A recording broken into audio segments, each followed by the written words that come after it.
Halo guys, bagaimana kabarnya? Semoga dalam keadaan sehat walafiat. Kali ini saya ingin menceritakan film yang membuat saya hampir sampai meneteskan air mata. Film ini berjudul The Green Mile, dipublikasikan pada tahun 1999. Film ini mengambil latar belakang tahun 1935. Disutradarai oleh Frank Darabont dan bintang aktor dalam film ini Tom Hanks, David Morse, dan juga masih banyak yang lainnya. Tidak bisa berlama-lama, kita masuk ke dalam alur ceritanya.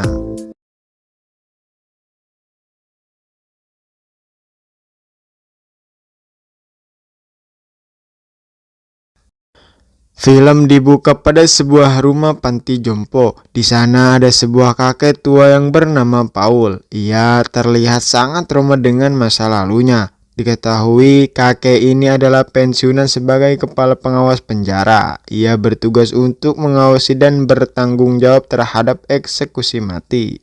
Dry toast extra things. Oh, same as always. Cold is better. Paul mempunyai teman wanita yang sesama lansia. Ia bernama Ellie. Kemudian Paul menceritakan tentang semua kejadian masa lalunya. What is it? And my heart beats so that I can Death row is called the last mile. We called ours the green mile. Take the prize. I had those urinary infection of mine. So the coffee and the two dead girls.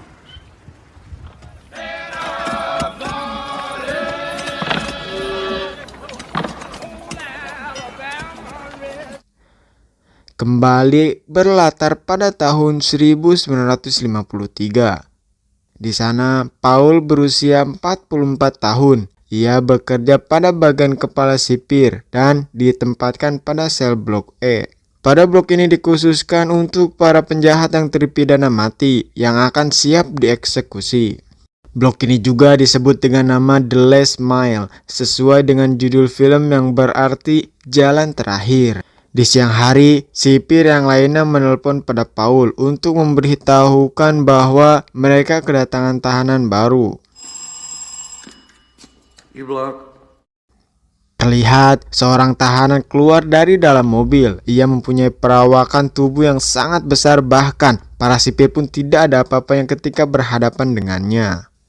Kemudian ia dikawal oleh sipir bernama Percy, tapi bukan bebek. Dead man walking. Tahanan ini bernama John Coffey. Yes, boss. I can talk. Kemudian Paul mengajaknya untuk masuk ke dalam selnya. Saat di dalam sel, John meminta kepada Paul agar lampunya di dalam selnya tidak dimatikan karena ia takut dengan kegelapan. Do you leave the light on after bedtime? Because I get a little scared in the dark sometimes if it's a strange place. Kemudian Paul pun menjawab bahwa setiap malam lampu dalam ruangan ini tidak pernah dimatikan. Lalu Paul memerintahkan agar Percy untuk pergi dari hadapannya. Saya beri informasi sedikit, Percy ini adalah seorang yang sangat pecicilan, keras kepala dan juga tidak bisa diatur atau bisa disebut juga dengan badung.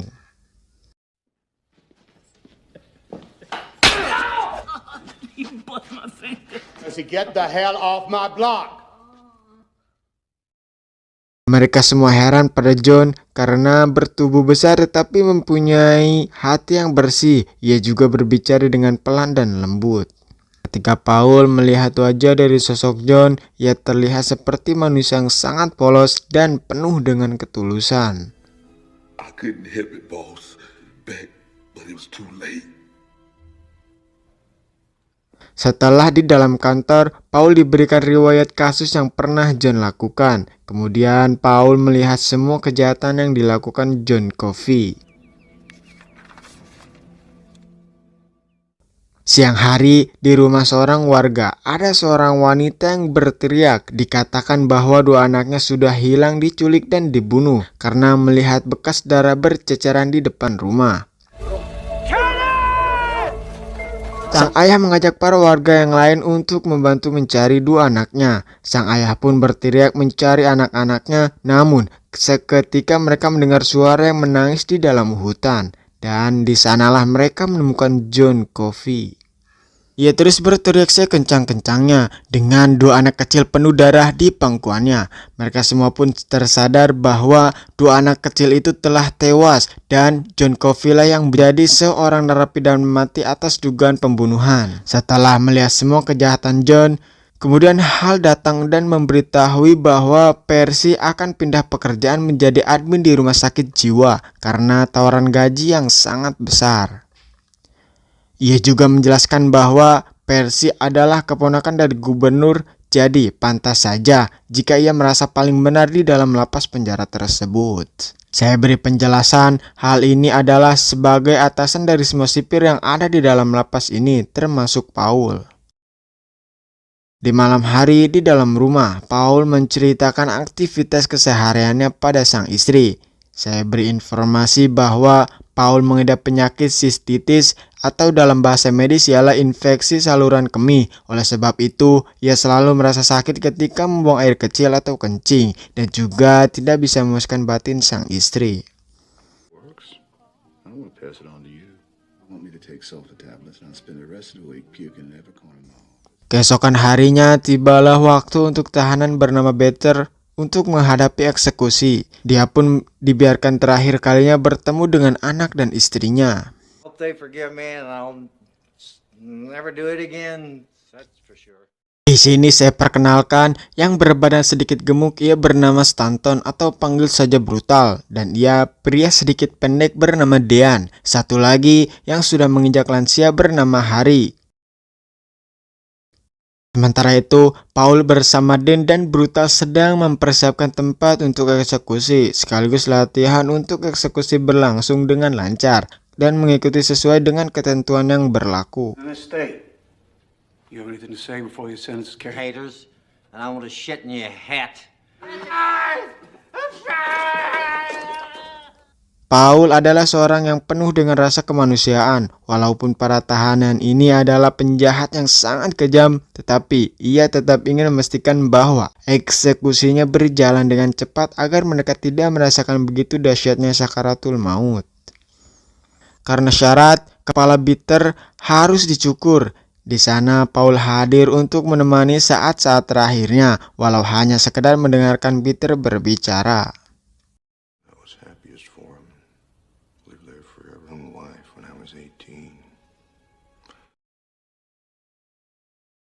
Sudah waktunya Bitter duduk di atas kursi listrik, dan spons pun dibasahi agar aliran listrik langsung melesuk menuju otak. Eksekusi pun dimulai.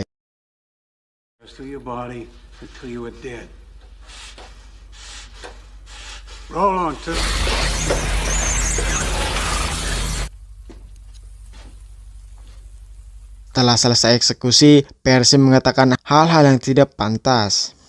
Sampai Brutal pun marah karena sikapnya yang sangat tidak diperlukan berada di dekatnya. Lalu Paul menjelaskan bahwa sikap Percy yang seperti itu tidak akan membuat semua orang di Grand Mail menyukainya. Percy meminta pada Paul untuk eksekusi berikutnya, dia ingin posisi di depan menggantikan Brutal. Paul pun setuju dengan kesepakatan. Setelah itu Percy akan pindah pekerjaan ke bangsa rumah sakit jiwa. Dan juga ia berjanji akan bersikap baik dengan para tahanan.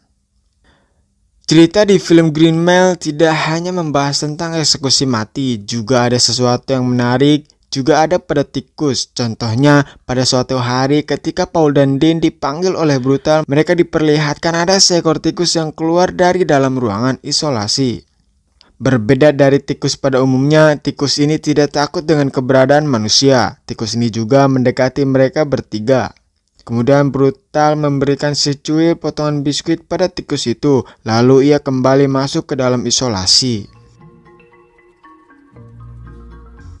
Paul penasaran bagaimana tikus itu bisa berada di dalam ruangan isolasi. Kemudian ia mengajak Paul dan Dan untuk menangkap tikus itu dengan mengeluarkan semua barang yang ada di dalam ruangan isolasi. Namun setelah semua barang sudah dikeluarkan, tetapi tikus itu tidak ditemukan. 3 grown men. Well, bright side is all.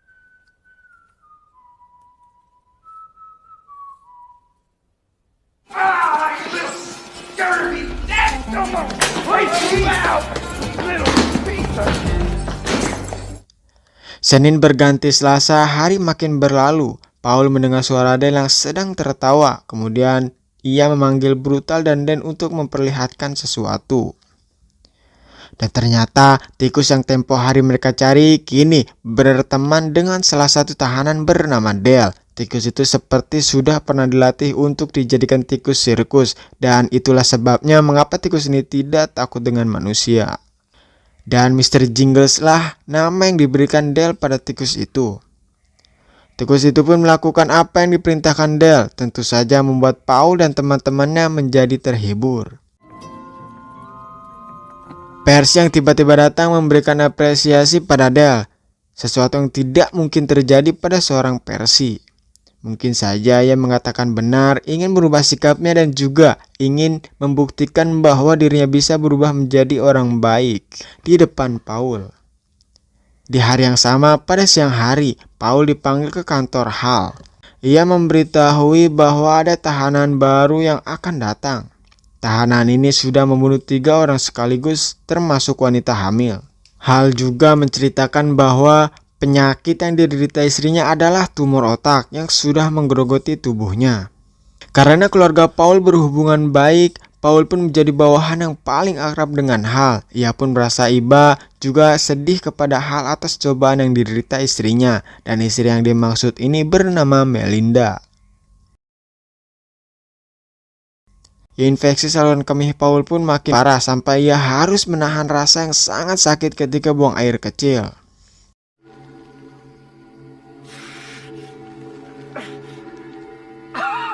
Berlanjut ketika tahanan yang dimaksud sudah tiba, kemudian Coffee memperingatkan kepada Paul agar berhati-hati dengan tahanan yang satu ini.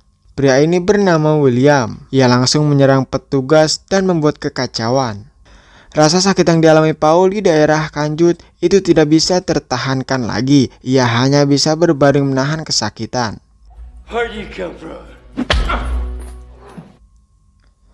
Di saat itulah John memanggil Paul dan ia berkata bahwa ia ingin membicarakan sesuatu yang sangat penting. Dengan menahan rasa sakitnya, Paul pun mendekati John. Di saat itu John kemudian menarik Paul dengan tangannya. Lalu satu tangan lagi menggenggam daerah yang terdapat infeksi tersebut. Paul yang sedang merasa sakit awalnya ia takut. Kemudian kejadian aneh pun terjadi. Lampu diesel itu tiba-tiba menjadi semakin terang hingga pecah. Kemudian setelah kejadian aneh tersebut, John langsung terduduk dan memuntahkan lalat yang begitu banyak. Keluar dari dalam mulutnya. Tentu saja Paul kaget dengan apa yang sudah terjadi. Kemudian ia merasa sakit yang dideritanya kini sudah tidak terasa lagi. Hingga ia memeriksa ke dalam toilet untuk buang air kecil. Dan benar saja kini Paul tidak merasakan sakit saat buang air kecil. Sesampainya di rumah, Paul langsung memberikan nafkah yang pertama, yaitu nafkah batin. Mereka melakukan dari malam sampai terbit matahari, karena mereka baru saja merasakan nikmat duniawi yang sebenarnya. Kemudian sang istri bertanya, "Mengapa kau bisa sekuat ini?" Paul pun menjawab bahwa penyakit yang dideritanya kini sudah hilang, itu semua karena bantuan dari John. Kemudian Paul mencari pengacara yang sudah mengurus kasus John. Ketika sampai di rumah si pengacara, Paul bertanya apakah benar John adalah pelaku yang sudah membunuh 2 anak kecil. Pengacara itu menjelaskan dan mengibaratkan seperti anjing yang kita pelihara. Kemudian kita berharap bahwa anjing itu akan bersikap baik pada tuannya. Tetapi hal yang tidak diduga terjadi, anjing itu bisa saja ganas dan menyerang anak sang pengacara yang mengakibatkan buta pada sebelah kanannya. Pada akhirnya sang pengacara membunuh anjingnya dengan menembak kepalanya sampai meledak. Dari sini sang pengacara menyimpulkan bahwa jangan melihat dari wajahnya yang polos, karena bisa saja sewaktu-waktu ia bisa melakukan hal-hal di luar dugaan. Ia juga menjelaskan bahwa kasus John itu benar-benar sudah terbukti bahwa ialah pembunuhnya, karena 2 anak kecil itu berada di pangkuan John dan inilah bukti kuat bahwa John lah pelaku kasus pembunuhan ini. Tetapi Paul tidak menanggapi apa yang sang pengacara itu ucapkan. Kembali lagi pada lapas penjara, karena sudah menolong Paul, istrinya pun berinisiatif untuk memberikan roti jagung untuk John. Ia pun membagikan kepada Dale dan tikusnya Misteri Jingle. Karena William tidak diberi roti jagung, ia berbicara kotor hingga meludahi wajah Paul. Ia juga mengencingi Harry yang membuat ia harus dimasukkan ke dalam sel isolasi.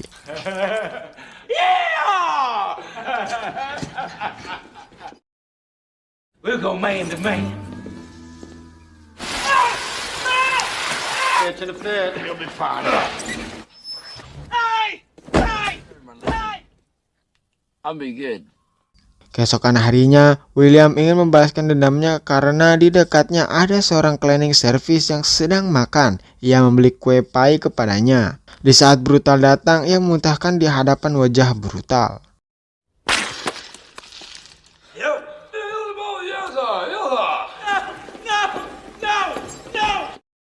Sudah dekat hari eksekusi Dale, tapi sebelum itu Paul dan Brutal membuat Dale senang karena ini adalah hari-hari terakhirnya ia hidup. Paul memberi informasi bahwa ada orang-orang penting yang siap menonton pertunjukan Dale bersama Misteri Jingle. Padahal mereka semua adalah sipir yang menggunakan pakaian seperti orang-orang penting. Di samping itu, Paul bersama yang lainnya latihan untuk pengeksekusian Dale. Karena permintaan Percy, ia akhirnya ditempatkan di depan eksekusi. Dale yang baru datang kembali ke Grand Mile menunjukkan kegembiraan. Ia pun diberi selamat oleh para petugas. Percy masih saja mengganggu Dale hingga terjatuh. Namun pada saat itu akhirnya William menangkap dan menakut-nakuti Percy sampai ngompol di celana. Dale pun tertawa melihat situasi itu. Di hari eksekusi Dale, Paul seperti biasa mengajak bicara tahanannya untuk yang terakhir kalinya. Dale mengkhawatirkan keadaan Mr. Jingle karena hanya ialah teman satu-satunya yang selalu ada untuknya. Paul mengatakan bahwa nanti mereka yang akan mengurus Mr. Jingle dan dibawa pergi menuju Florida. Paul mengatakan bahwa di sana terdapat banyak sekali tikus sirkus. Ini semua Paul lakukan karena Paul masih mempunyai hati nurani, ingin melihat terpidana mati dengan tenang untuk terakhir kalinya. Setelah itu, tidak sengaja mainan Mr. Jingle keluar dan di saat itulah Percy menginjak Mr. Jingle hingga Dale menangis. Tingkah keterlaluan Percy membuat para petugas sama sekali tidak menyukainya. Semua petugas pun marah pada Percy. Kemudian John pun berbicara dari dalam selnya meminta Mr. Jingle diantar padanya untuk diselamatkan. Para petugas lain bingung mengapa Paul mau menuruti permintaan John. Sampai akhirnya mereka melihat sendiri keajaiban yang John miliki.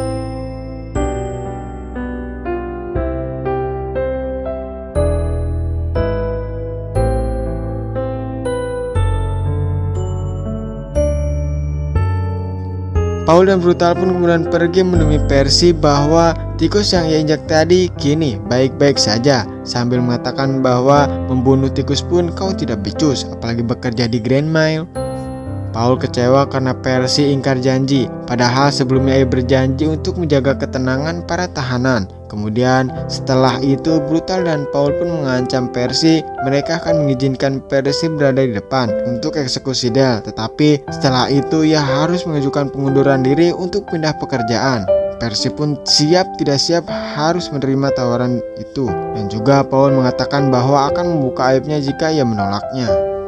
Waktu menunjukkan hampir pukul 10. Dale kemudian dijemput untuk dikirim masuk menuju kursi eksekusi.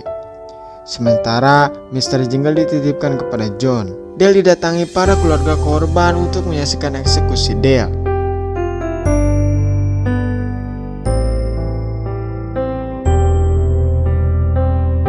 Kemudian Percy bertanya, adakah kata terakhirmu yang ingin kau sampaikan? Kemudian eksekusi dimulai. Karena ulah Percy seharusnya memasukkan spons ke dalam air, tetapi tidak ia lakukan, maka inilah akibatnya.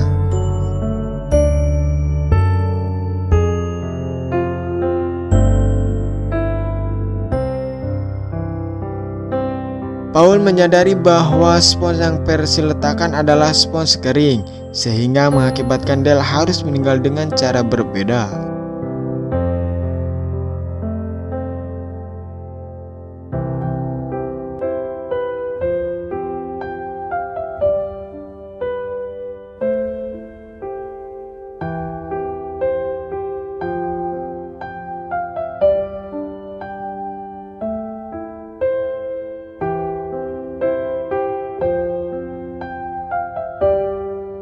Setelah eksekusi selesai, Percy mengatakan bahwa ia tidak tahu jika sponsnya harus basah. Hal pun marah dengan eksekusi barusan karena tidak sesuai dengan prosedur. Tetapi Paul mencoba menenangkan situasi sekaligus memberitahui bahwa ia beralasan mengapa Percy ditempatkan di depan karena inilah permintaan Percy. Dan ketika sudah terwujud, kini Percy yang harus meninggalkan pekerjaan ini sesuai dengan yang ia janjikan tempo hari. Karena kebisingan William, akhirnya Paul memeriksa dan mengancam bahwa ia akan dimasukkan lagi ke dalam sel isolasi. Dan ia juga menemui John. John berkata jika ia juga turut merasakan apa yang dia alami, sehingga membuat Mr. Jingle lari karena ia juga merasakan seperti John. Kemudian John berbaring di atas kasurnya.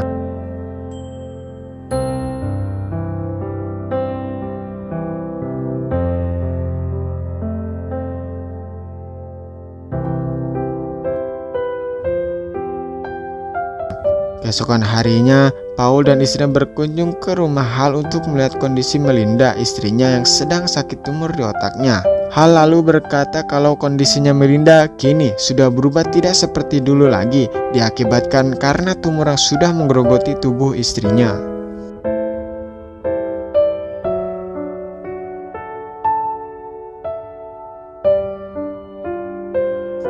Kemudian Paul mengundang teman-temannya untuk makan bersama. Ia juga ingin memberitahui kepada rekan kerjanya bahwa ia sudah sembuh atas penyakit yang dideritanya, juga sekaligus menjelaskan bahwa ia sembuh berkat bantuan dari John.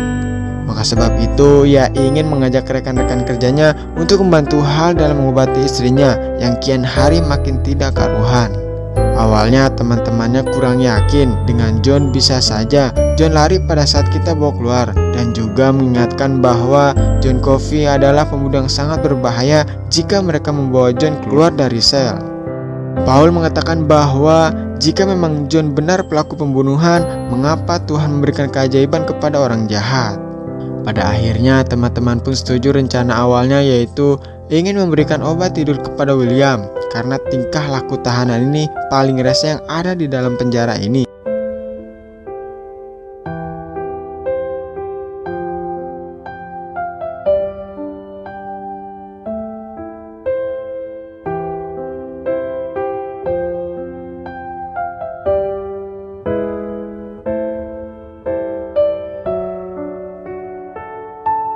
Rencana kedua yaitu mengurung Percy, sipir yang sangat tidak bisa diajak kompromi karena bisa saja ia melaporkan kejadian tersebut. Sekaligus Paul ingin memberikan pelajaran kepada Percy akibat yang ia lakukan pada Dale.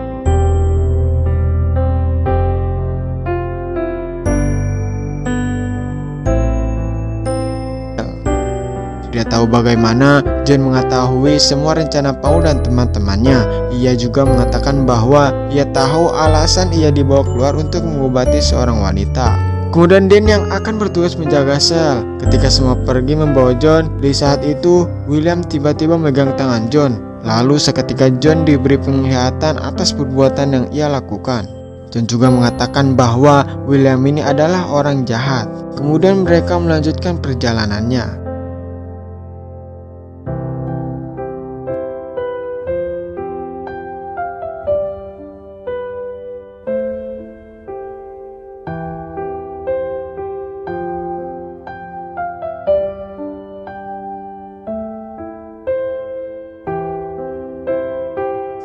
Sesampainya di sana, Hal pun keluar dengan membawa senapan. Ia juga terkejut dengan kehadiran mereka, terlebih lagi ketika ia melihat sosok John yang berada di sana. Paul meyakinkan kepada Hal kalau kedatangan mereka hanya ingin membantu istrinya, tetapi Hal bersikeras melarang John masuk ke dalam rumahnya.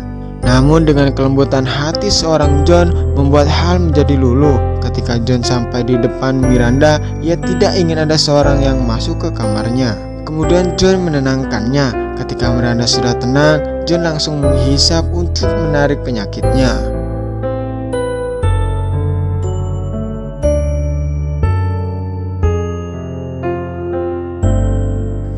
Dan terlihat bahwa Miranda sudah kembali sehat seperti sedia kala. Kini tumornya telah hilang. Kemudian memberikan John kalung sebagai rasa terima kasih.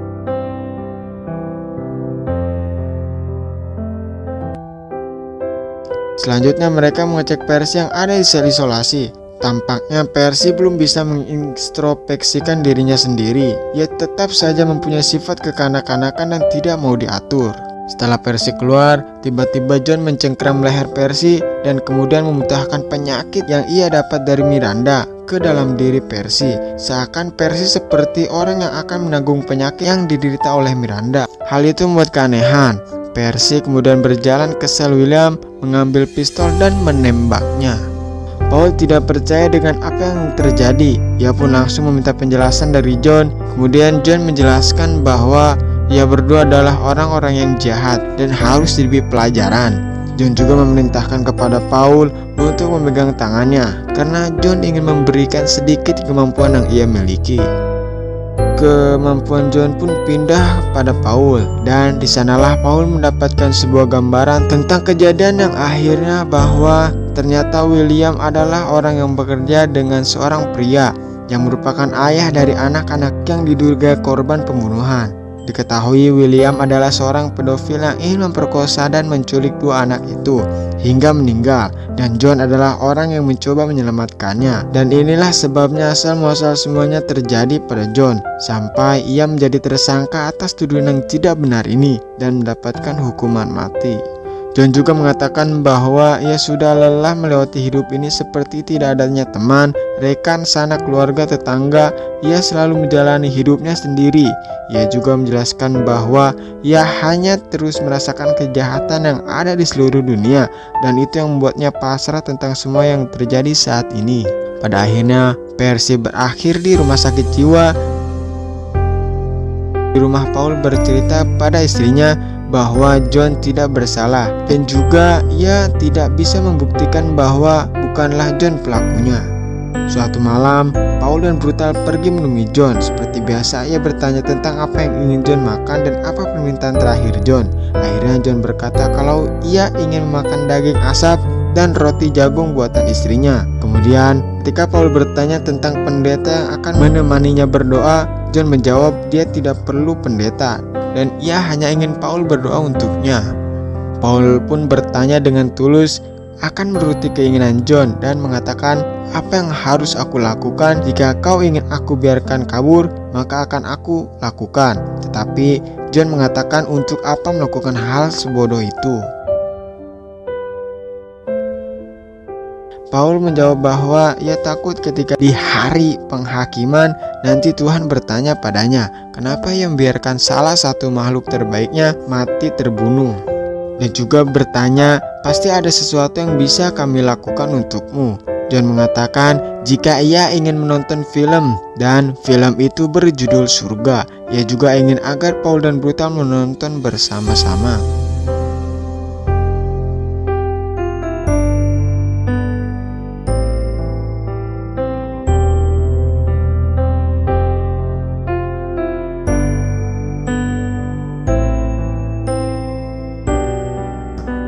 Selesai, ia dijemput oleh para sipir di lapas penjara. Sesampainya di tempat eksekusi, sudah banyak keluarga korban yang datang untuk melihat eksekusi John.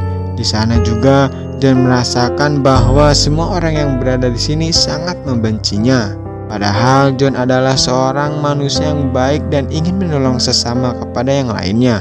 Namun takdir ingin ia kembali lagi pada Sang Pencipta. Ia juga pasrah harus merasakan siksa di dunia, padahal ia tidak melakukan perbuatan yang salah. Semua sipir penjara ini pun sedih ketika mengangkat John di kursi. Mereka juga tahu bahwa bukan Johnlah pelaku dari semua kejadian ini. Pada kejadian ini, setelah saya menonton selama kurang lebih 3 jam, saya hampir merasakan bahwa John dalam film ini adalah manusia yang sangat sabar dan tabah, sampai saya menontonnya hampir meneteskan air mata. Kemudian Paul bertanya kata-kata terakhir apa yang ingin John sampaikan. Lalu John berkata bahwa ia hanya meminta maaf atas semua yang ia lakukan, bahwa ia bersalah. Pengeksekusian pun dimulai, spons basah pun diletakkan di atas kepalanya. Dari lubuk hati Paul, ia ingin mengatakan terima kasih atas kehadiranmu yang sudah banyak membantu orang-orang lemah seperti saya. Paul mengucapkan kalimat terakhirnya untuk memulai eksekusi.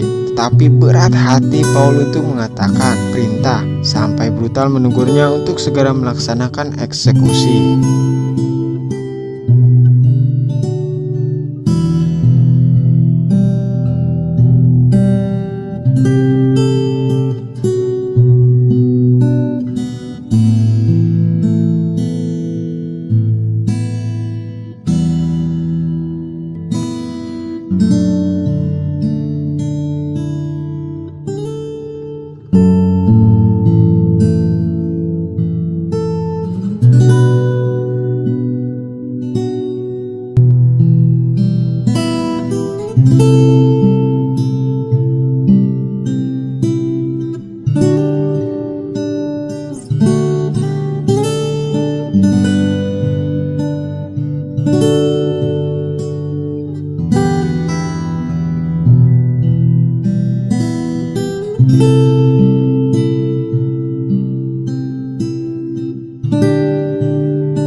Kematian John tentu saja memuaskan orang tua korban, tetapi tidak untuk para sipir penjara ini.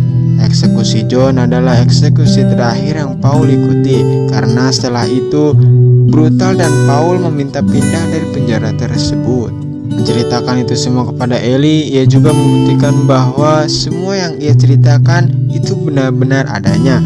Ia mengajak Ellie untuk pergi ke hutan, dan ternyata ada seekor peninggalan yang membuat Ellie tersadar bahwa yang diceritakan John benar-benar terjadi. Ellie terkejut melihat ada tikus yang masih hidup seperti yang sudah Paul ceritakan. Mr. Jingle dan Paul adalah makhluk yang diberikan kelebihan atas mukjizat yang John miliki, maka sampai kini umur mereka panjang. Dan juga Paul mengatakan bahwa ia akan melihat seorang temannya akan meninggal di waktu yang dekat, yaitu Ellie itu sendiri. Tamat.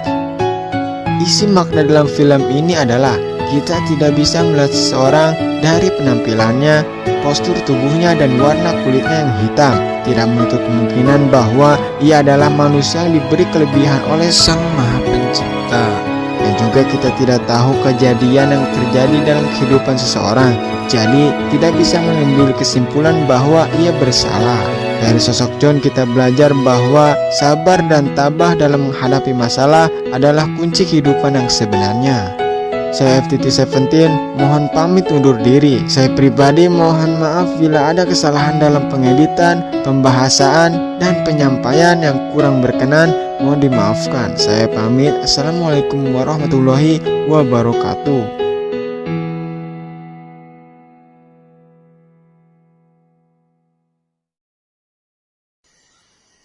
Wow.